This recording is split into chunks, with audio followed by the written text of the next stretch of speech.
اس کی طبیعت پھر سنبھل گئی۔ القصہ مختصر کہ شادی کی رات اس نے کئی بار اپنی بیوی کے قریب ہونے کی کوشش کی، وہ بیوی جس کے ساتھ اس کا حق نکاح ہو چکا تھا، اور شرعی طور پر اب وہ بیوی اس پر مکمل جائز تھی، لیکن پھر بھی اس کے دل میں گھٹن پیدا ہو جاتی۔ پھر کسی طرح کر کے اس نے رات گزاری، اگلی رات ہوئی اور اس کے ساتھ پھر وہی ہوا، اور اس نے بغیر اپنی بیوی کو ہاتھ لگائے وہ رات بھی گزار دی۔ تیسری رات بھی جب اس کے ساتھ یہی ہوا تو اس نے اگلے دن صبح کو امام مسجد سے ملاقات کی اور ساری بات امام مسجد کو بتا دی کہ کس طرح میرے ساتھ یہ واقعہ ہو رہا ہے، آپ اس بارے میں کیا کہتے ہیں؟ جب اپنی حقیقی بیوی کے پاس میں جاتا ہوں تو مجھے ایسا لگتا ہے کہ میں کوئی گناہ کا کام کر رہا ہوں، مجھے ایسا لگتا ہے کہ میں زنا کر رہا ہوں، آپ مجھے بتائیں کہ اب میں کیا کروں؟ حالانکہ آپ نے خود ہی ہمارا نکاح پڑھایا ہے اور شریعت کے مطابق اب وہ مجھ پر مکمل حلال ہو چکی ہے، اب میرے لیے کیا حکم ہے کہ کیا میں اپنی بیوی کو طلاق دے دوں؟ امام مسجد نے جیسے ہی یہ سنا تو اس نوجوان کے بارے میں سوچنے لگا اور اس کے بارے میں پریشان ہو گیا، کیونکہ امام مسجد جانتا تھا کہ یہ ایک نیک متقی اور پرہیزگار نوجوان ہے، اگر اس کے ساتھ اتنا بڑا واقعہ ہو رہا ہے تو ضرور اس کے پیچھے کوئی خاص وجہ ہوگی۔ امام مسجد نے اس نوجوان سے کہا کہ تم فکر مت کرو،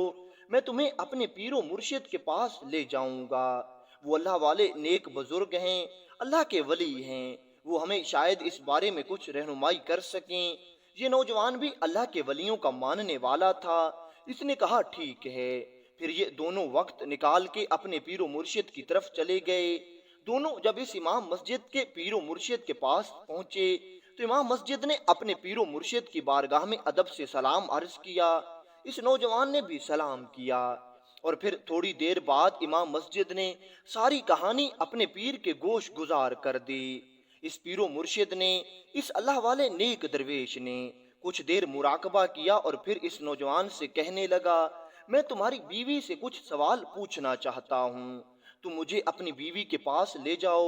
اب یہ امام مسجد، یہ اللہ والا نیک درویش اور یہ نوجوان اسی عورت کے پاس آ گئے۔ اس کے پاس پہنچ کر یہ اللہ والا درویش اس عورت سے کہنے لگا، میں تم سے کچھ سوال پوچھوں گا، تمہیں سوالوں کا جواب دینا ہوگا، لیکن یاد رکھنا کہ جھوٹ مت بولنا۔ یہ عورت عرض کرنے لگی، آپ جو کچھ پوچھنا چاہتے ہیں آپ پوچھ لیں، میں اللہ تعالیٰ کو اپنا گواہ بنا کر کہتی ہوں کہ میں آپ کے سامنے جھوٹ ہرگز نہیں بولوں گی۔ یہ درویش اس عورت سے فرمانے لگا، اچھا مجھے یہ بتاؤ کہ تم فلاں کی بیٹی ہو اور تمہارا نام فلاں ہے، تم فلاں قبیلے اور فلاں خاندان کی ہو؟ یہ عورت عرض کرنے لگی، آپ نے بالکل سچ اور درست فرمایا ہے، بالکل میرا نام بھی یہی ہے اور میرے باپ کا نام بھی یہی ہے، میں اسی خاندان اور اسی قبیلے کی ایک عورت ہوں۔ پھر یہ درویش کہنے لگا، آج سے بہت عرصہ پہلے جب تم نئی نئی جوان ہوئی تھی تو بہت زیادہ خوبصورت ہونے کی وجہ سے تمہارا چچا زاد بھائی تم پر عاشق ہو گیا تھا، اور صرف وہی تم سے محبت نہیں کرتا تھا بلکہ تم بھی اس کی محبت میں گرفتار ہو گئی تھی، اور تم دونوں آپس میں محبت کرنے لگ گئے تھے، لیکن اس بارے میں تمہارے والد کو بالکل خبر نہیں تھی، تمہارا باپ بالکل نہیں جانتا تھا کہ تم دونوں ایک دوسرے سے محبت کرتے ہو، ہاں لیکن تمہاری ماں کو سب بات معلوم تھی۔ پھر اس درویش نے کہا، اچھا اب مجھے یہ بتاؤ کہ کیا ایسا ہوا تھا کہ ایک رات تو کسی کام سے اپنے گھر سے نکلی تھی اور رات کا اندھیرا زیادہ ہونے کی وجہ سے تمہارے اسی چچا زاد عاشق نے تمہیں پکڑ لیا، اور پھر تم بھی اس کی باتوں میں آ گئی تھی اور تم دونوں نے زنا جیسے گناہ کو سر انجام دیا، اور اس چچا زاد بھائی سے زنا کرنے کی وجہ سے تمہیں حمل بھی ٹھہر گیا تھا، تمہیں حمل تو ٹھہر گیا تھا لیکن تم نے ابھی تک یہ بات اپنے باپ سے چھپائی ہوئی تھی،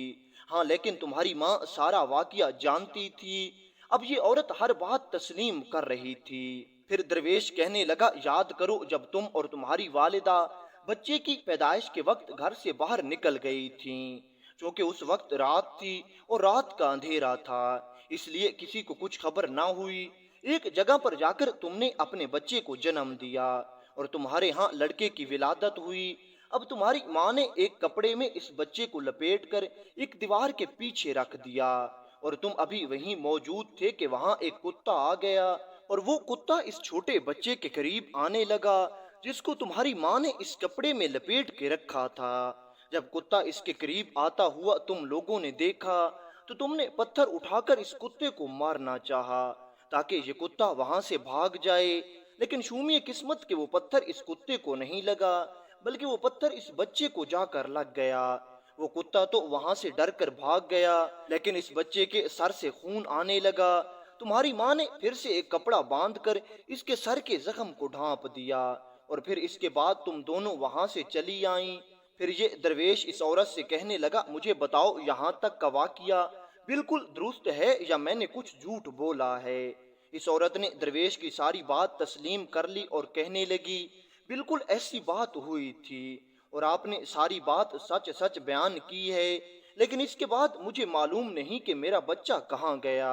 اور نہ ہی مجھے اپنا چچا زاد بھائی دوبارہ ملا۔ تو پھر یہ درویش کہنے لگا، جان لو کہ اگلے دن صبح کو وہاں سے ایک قافلے کا گزر ہوا۔ ان قافلے والوں نے اس بچے کو جو کہ کپڑے میں لپیٹ کر تم نے اور تمہاری ماں نے وہاں دیوار کے پیچھے رکھا تھا، اس بچے کو قافلے نے اٹھا لیا۔ اب اس عورت کو بچے کو وہاں چھوڑنے سے آگے کی کہانی معلوم نہیں تھی، لیکن پھر بھی اس عورت کو اس درویش کی بات پر یقین آ گیا کہ جب اس درویش نے اتنی ساری بات سچ بتائی ہے تو یہ بھی ضرور سچ کہہ رہا ہوگا۔ اور پھر یہ عورت اس درویش سے پوچھنے لگی، بابا جی آپ مجھے بتائیں کہ کیا میرا بیٹا ابھی تک زندہ ہے یا مر گیا ہے؟ یہ سن کر درویش کہنے لگا، مائی تیرا بیٹا بالکل زندہ اور صحیح سلامت ہے، اور اب وہ جوان ہو چکا ہے، اور وہ کوئی اور نہیں ہے بلکہ یہی نوجوان ہے جس سے تم نے نکاح کیا ہے، یہی تمہارا وہ بیٹا ہے جس کو تم نے اس رات وہاں چھوڑ دیا تھا۔ پھر اس درویش نے اس نوجوان کا سر جب اس عورت کو دکھایا تو اس نوجوان کے سر پر اس پتھر لگنے کے زخم کے آثار موجود تھے۔ پھر درویش نے اس نوجوان سے کہا کہ میاں تمہاری خوش قسمتی ہے کہ اللہ تعالیٰ نے تمہیں اتنے بڑے گناہ سے محفوظ رکھا۔ اب جان لو کہ یہ تمہاری بیوی نہیں ہے بلکہ یہ تمہاری ماں ہے۔ اس درویش نے اس عورت سے بھی یہ کہہ دیا کہ یہ تمہارا شوہر نہیں بلکہ تمہارا ہی بیٹا ہے، اور کیونکہ ماں اور بیٹے کے درمیان نکاح نہیں ہو سکتا اس لیے تمہارا نکاح بھی نہیں ہوا۔